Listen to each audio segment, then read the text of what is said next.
नमस्कार, मी श्रद्धा टपाल. टिडवा न्यूज मध्ये आपलं हार्दिक स्वागत. चला पाहूयात आजच्या काही ठळक घडामोडी. श्री गणेश जाधव मदत फाउंडेशन रामबाग सिंडिकेट कल्याण यांच्या वतीने व माजी नगरसेवक गणेश जाधव व माजी नगरसेविका वीणाताई जाधव यांच्या माध्यमातून तसेच विरंगुळा ज्येष्ठ नागरिक संघ, रामबाग ज्येष्ठ नागरिक संघ, राणी लक्ष्मीबाई ज्येष्ठ नागरिक संघ, रामबाग ऑनर्स असोसिएशनचे यांच्या सहकार्याने दिनांक 27 डिसेंबर ते 29 डिसेंबर पर्यंत व्याख्यानमाला कार्यक्रमाचे आयोजन नूतन विद्यालयाच्या पटांगणात करण्यात आले आहे. छत्रपती शिवाजी महाराज यांच्या पुतळ्याला पुष्पहार अर्पण करून व्याख्यानमालेची सुरुवात करण्यात आली.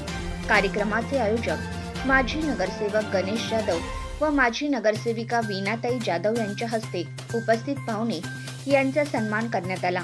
व्याख्यानमालेचे प्रथम पुष्प 27 डिसेंबर रोजी डॉक्टर जगन्नाथ दीक्षित यांनी आजच्या फास्ट फूडच्या काळात जीवनावर होणारे दुष्परिणाम व त्यांच्यापासून दूर राहण्यासाठी योग्य तो आहार, औषधाविना मधुमेह नियंत्रणात आणणे या विषयावर नागरिकांशी संवाद साधताना सांगितले की डायबिटीस प्रमाण खूप वाढले आहे. याला कारण आपणच आहोत, परंतु घाबरून जाऊ नये.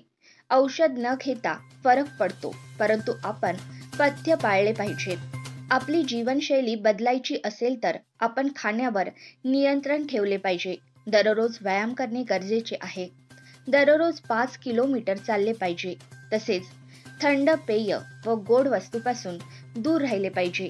लठ्ठपणा व पोट वाढणे अशा व्यक्तींनी दिवसातून फक्त 2 वेळा जेवण केले पाहिजे व तेही वेळेवर. तसेच शालेय मुलांमध्येही लठ्ठपणा वाढला आहे. यासाठी पालकांनी लक्ष देणे गरजेचे आहे. आपण गोड वस्तू किंवा थंड पेय पितो, ते मुलांना देतो. हळूहळू त्यांना ही सवय लावतो, मग त्यांचा परिणाम मुलांच्या शरीरावर होतो. लठ्ठ मुलांनी दिवसातून 15 किलोमीटरवर सायकल चालवणे गरजेचे आहे. अशा अनेक टिप्स डॉक्टर जगन्नाथ दीक्षित यांनी दिल्या. तसेच यावेळी उपस्थित पाहुणे यांच्या हस्ते दिनदर्शिकेचे प्रकाशन करण्यात आले. कार्यक्रमाचे सूत्रसंचालन ज्येष्ठ नागरिक संघाचे अध्यक्ष किशोर दिवटे यांनी केले.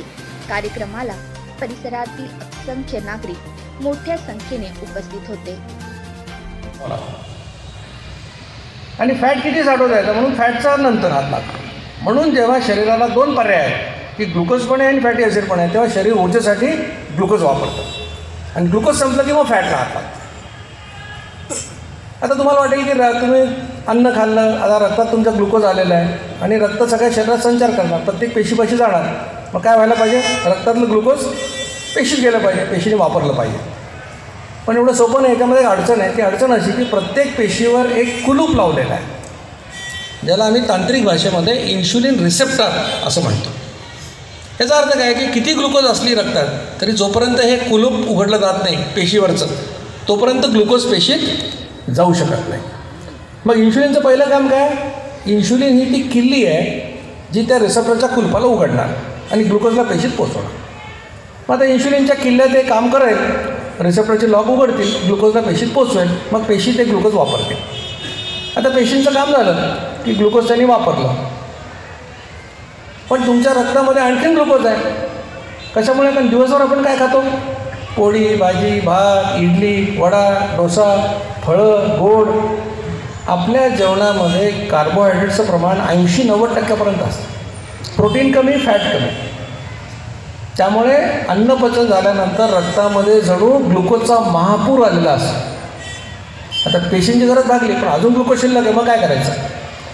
मग इन्शुलिन काय करतं? या जास्तीच्या ग्लुकोजचं रूपांतर ग्लायकोजन नावाच्या पदार्थामध्ये करतं आणि ते तुमच्या यकृतामध्ये म्हणजे लिव्हरमध्ये साठवून ठेवतं. तर ग्लायकोजन काय असतं की ग्लुकोजचे रेणू एकत्र येऊन ग्लायकोजन तयार होतं. आता ते यकृतात साठवायचं. तर या होत्या आजच्या काही ठळक घडामोडी. उद्या पुन्हा भेटू याच ठिकाणी. धन्यवाद.